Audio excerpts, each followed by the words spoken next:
Hello po, good evening po sa inyong lahat dyan, sa lahat ng mga walang sawang tumatangkilik ng aming channel, Alex Joan Vlog, at sa lahat po ng aming mga silent viewers dyan, ang mga nagko-comment po dyan, lahat po kayo dyan, and shout out po sa inyong lahat, lalong-lalo na po yung aming mga silent viewers na nagkakaroon na raw po ng mga ganitong negosyo, ganitong paninda, dahil sa kakapanood daw po nila ng vlog namin. At kahit maliit pa lang daw po yung mga pwesto nila, unti-unti daw po ay nalalagyan na nila ng laman. Ngayon ay gusto ko lang pong kumustahin yung mga nagtitinda ng school supplies dyan. Kamusta naman po ang inyong sales ngayon, lalo na nung nag-start ng Monday, yung mga may school supplies na ganyan. Lalo na ngayon na United Nation Day, kamusta ang inyong mga benta? Para sa akin, masayang-masaya po tayo at nag-boom po at lumaki po ang ating sales umpisa nung Monday dahil lang dito sa mga vlogs na to. Tampo. Yan, ito ang na patra ngayon. Umpisa pa nung Monday. Lalagyan ba niyan? Mabuti na lang. Lalagyan ng test paper. Sunday namili tayo, nagdagdag tayo ng mga vlog. Marami na rin ako mga dati pang vlog nung last year kasi taon-taon naman po to sinicelebrate yung United Nation Day. So today is Wednesday pa lang. So hanggang Friday pa po ang United Nation dito sa aming lugar kasi may mga katabi po akong eskwelahan dito. Kanina marami-rami pa rin po ang bumili. So hanggang Friday pa rin po ang celebration. Masasabihin ko lang po sa inyo na kailangan po talaga kapag may mga ganito kayong paninda, ma-update po kayo kung ano po talaga yung mga susunod na mabili, susunod na projects ng bawat estudyante para nakakapaghandaan nyo po. Gaya ko po ay pinaghandaan ko po talaga ito. Kaya sorry na lang po dun sa gumagaya sa atin dito sa malapit sa tindahan natin. Hindi nila po napaghandaan. Kaya tayo ay dinudumog. Habang tayo ay punong-puno ng customer, ang kanilang tindahan ay nga. Kasi ito po ang dinudumog sa amin. Pero kayang-kaya po natin. Kahit dalawa lang po tayo dito sa aming tindahan. Yung tindera ko at ako. Kayang-kaya po. Ganito po ginagawa ko sa mga vlogs. Ito ang puhunan po nito. 5 pesos. So marami kasing bansa yan. So marami rin naman na tayong dati pang bansa. Ang dinagdag ko lang ay yung Egypt, USA, South Korea, Saudi Arabia, meron na ako dati pa, Philippines. Sayang wala akong plug ng tela. Kasi nung Sunday namili ako, plano ko sana nga mamili. Sarati pala yung aking suki ng mga plugs na mga tela. Ang tela mas maganda sana kasi ito yung papel. Ako na po nagdidikit niyan. So ang bentahan natin yan kapag may stick ay 20 pesos, diba? Kotang-kota na naman ang inyong tinderang design. Tulad niyan. Yung stick ko na kawayan, dati ko pa yung stock na dahil namili ako ng mga past week pa, malayo-layo pa yung United Nation, meron tayong stick na ganito. Ang bili ko lang po yun sa Divisoria ay 80 centavos, so wala pang piso. Ang binili ko ay nasa 500 pieces. Naubos pong lahat yan. Umpisa lang po nung Monday. Ngayon, kapag walang plug, binibenta ko po ito ng 5 pesos. O, diba? Tupong lugaw. Diyan po tayo babawi pag mga ganitong pagkakataon. Ayan. Ang pinakamabiling plug, ito, Philippines. Meron din akong Philippines na nakaganito. Kaya lang naubos na. Gagawa pa tayo. Magdidikit pa tayo. Ang pinandidikit ko dito ay rugby. Ito, yan, binili ko rin to. Naubusan na. Binili ko lang dito sa malapit sa amin dahil naubos yung aming kawayan. So hanggang Friday na lang, kaya bumili na lang ako ng 100 pieces. Sana maubos pa to. Pero hanggang Friday pa.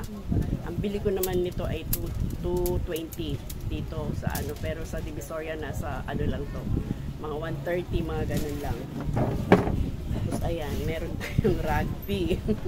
Ito ang pinandidikit ko dito. lalagyan natin mula dito pag ganyan. Yung susukat yung plug. Ay, wala. Ito. Susukat mo dyan. Tapos ididikit mo na yan. Diba? Para-paraan lang. Para tayo ay kumita at kumasenso. Kasi pag hindi po tayo madiskarte, hindi po tayo aasenso. Kaya yan po ang sikreto ni Tisay, na kahit ginagaya dito sa aming lugar, pilit ginagaya, pero hindi po tayo matumbasan, hindi tayo malampasan, hindi tayo matalo-talo kasi nga tayo ay madiskarte. Tsaka updated po tayo kung ano yung mga hinahanap ng estudyante. Hindi naman po sa pagyayabang, dahil matagal-tagal na rin po kami dito, dekada na po, ilang dekada na, 3 dekada na. So kilalang-kilala na po ako dito sa lugar na to. At isa pa po naging kagawad po ang aking tatay dito. Kaya tayo ay kilalang-kilala dito.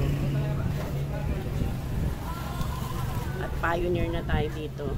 So kahit yung mga gumagaya dito sa malapit sa atin, kahit magkaroon pa sila ng mga kagaya sa paninda ko, iba pa rin po yung karisma natin.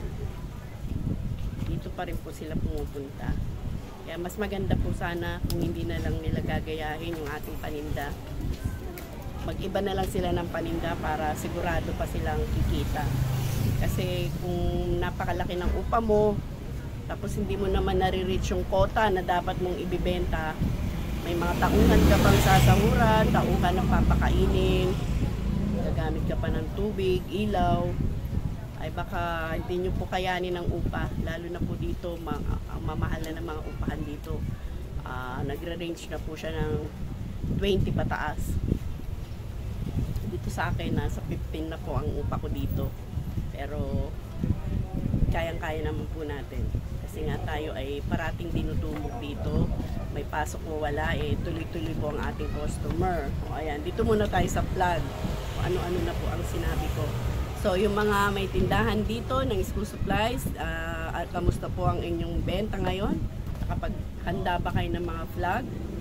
Ito, ang bansa na to ay, ang bansa to. Isa natatakpan to Switzerland. Ang mabili ay China, Japan, South Korea, Saudi Arabia, Hawaii, ano pa ba? Vietnam.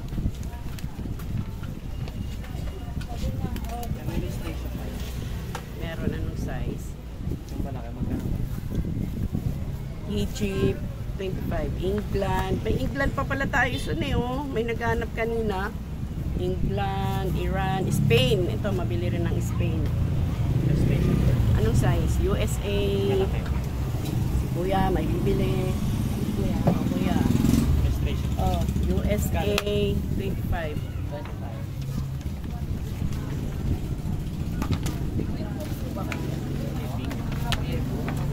Tingin ko lang yung mga plug na binili ko. Germany, yan ang mga mabili. India, Hong Kong, Greece, El Salvador, Haiti, Mexico, ayan, mabili rin yan. Malaysia, Italy, New Zealand, Singapore. Yung mga hindi ko babanggitin, hindi na po yun masyadong hinahanap. Yung binabanggit ko, yan na lang. At saka isa pa pala, bukod sa plug, mabili rin po ang ating mga ribbons. Kasi, ito, Austria, Colombia, England, Brunei, ito ang Saudi Arabia. 30. Amaya, ipapakita ko sa inyo yung mga ribbons na talagang yan din ang kapartner ng plug. Halimbawa, Japan. So, bibili sila ng sash na Japan. Sayang lang, hindi ako nakabili ng mga sash. Ang paninda ko lang na ribbon yung per yard, tapos sila na yung gagawa. Kasi wala akong makita sa Divisoria ng mga sash dahil nga Sunday ako namili. Brazil pala, Brazil. Basta yung mga ibang, ito yung mga natira pa to last year hanggang ngayon, hindi siya nagalaw. Hindi siya ganun kabenta. Kaya yun na lang mga binanggit ko na vlog, yun yung talagang mabenta. Sayang, kung nabenta pa sana to, pera pa to, pero ayan, na-stock lang. Kaya kung bibili kayo ng mga flag, piliin nyo lang talaga yung mga flag na mabenta, yung mga sinabi ko. Kasi ayan, tulad yan, dito mabenta. Tulad ng Argentina pala, meron din. Russia, Nigeria, Kenya, Switzerland. Ito ang pinakamabili, Philippines. Yan. 5 pesos lang ang puhunan nyo. Tapos lalagyan nyo ng stick. Ang stick kung ibabase ko sa pagkabili ko sa Divisoria Piso, ito 6 pesos lang. Ang bentahan ko is 20. Diba? Ang sarap pagtinda. Kaya sa totoo lang, hindi po ako naboboring sa akin tindahan. Kaya yung mga iba dyan na ayaw magnegosyo, ayaw magtinda dahil siguro nga naboboring sila, lalo na kapag konti lang ang bumibili. Sana po alisin nyo po yung mindset pag ganun. Kasi sa umpisa lang naman po yan na medyo mahina, matuma lang yung benta, pero later on, habang tumatagal po kayo, basta tuloy-tuloy nyo lang yung pagtitinda nyo, tapos damihan nyo ng laman, punuin nyo ng paninda nyo para maakit yung mga customer. Kagaya nitong tindahan namin na open, kaya sarap ng feelings nila, makakapili sila ng maayos, nakahawakan nila yung bawat items, at tayo ay nakaupo lang, nag-abot-abot lang tayo ng bayad kasi malapit lang naman tayo dito sa mga paninda ko. So self-service po sila, aabot na lang ng bayad. Maliban na lang yung iba na nandito sa likod ko, ako lang kumukuha. Ayan, papakita ko sa inyo yung isa pang tubong lugaw, ka-partner ng mga vlog. Ayan, yung mga ribbons na yan. Sa sunod, papakita ko sa inyo kung saan ko binibili yung mga ribbons na yan at kung magkano ang pagkakabili ko at kung magkano ang puhunan at kung magkano ko ibibenta. So ngayon, ito lang muna papakita ko sa inyo para sa next vlog mapanood nyo. Pero masasabi ko, napakalaki po ng tubo nyo dyan.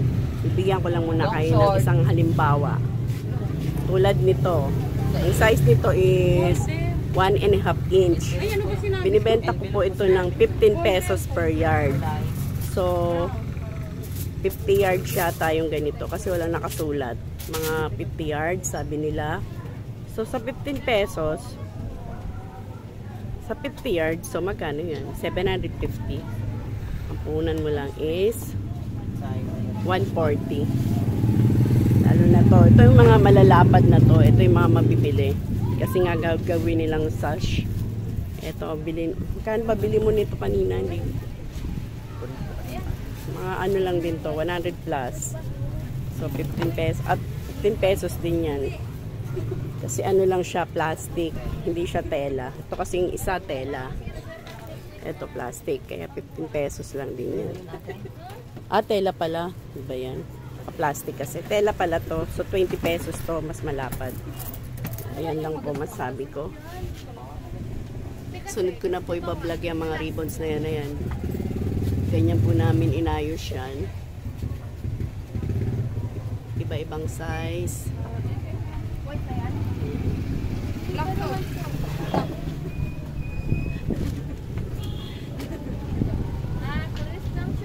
Ayan, naka-display yan sa labas yung mga plug namin.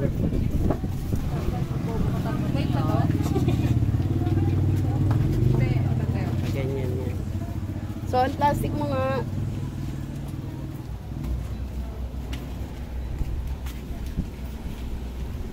Yung katabi namin dito, wala siyang plug. Dito, wala pa siyang tindang plugs. Baka next year, magtinda na siya. Kasi nakita niya mabili dito sa amin. Kaya hindi agad ako ginawa ko na may stick. Hindi ko kagad din-display sa labas. Para hindi siya magka-idea. Diba? Wise tayo eh. Nilabas ko na lang yan nung Monday kasi nga kailangan na ng mga estudyante. So ayan, dumog tayo dahil dagdag na rin yung mga flag na yan. Kaya ayan lang. Yan lang ma-advise ko sa inyo, maging updated po kayo ha. Alamin nyo po kung ano yung mga susunod na mabili.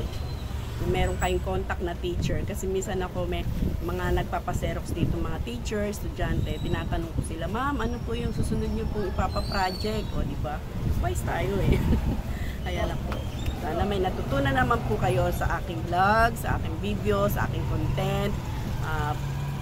Pwede po kayong mag-comment dyan kung ano po ang gusto nyong i-content. At kung sino po yung mapipili ko dyan, ay bibigyan ko po ng prize. 100 pesos GCash. Kaya kung sino mapipili ko dyan, abangan nyo po yung mga next vlog namin, next vlog ko. Malalaman nyo yan kung kayo nga yung nag-comment na yun. Iko-content ko po yan. Ayan. Isa po yan sa aking pakonsuelo sa aming mga viewers. Kaya mag-comment na po kayo dyan. Malay nyo, kayo ang mapili ni Pisay. Basta about dito sa aming business, sa aming ginagawang content. Related po ang inyong comment sa ganyan. Oo. Ayan lang po Kung napanood nyo po ito hanggang dulo, malalaman nyo po itong pa-contest ko. Ayan lang po. Sana malalaman ko ngayon niya kung sino yung nanood hanggang dulo dahil ayan, magpo-comment po sila ng magugustuhan ko. Maganda at talagang related po sa aming content. Ayan lang po. Bye-bye. And please don't forget to like, share, and subscribe.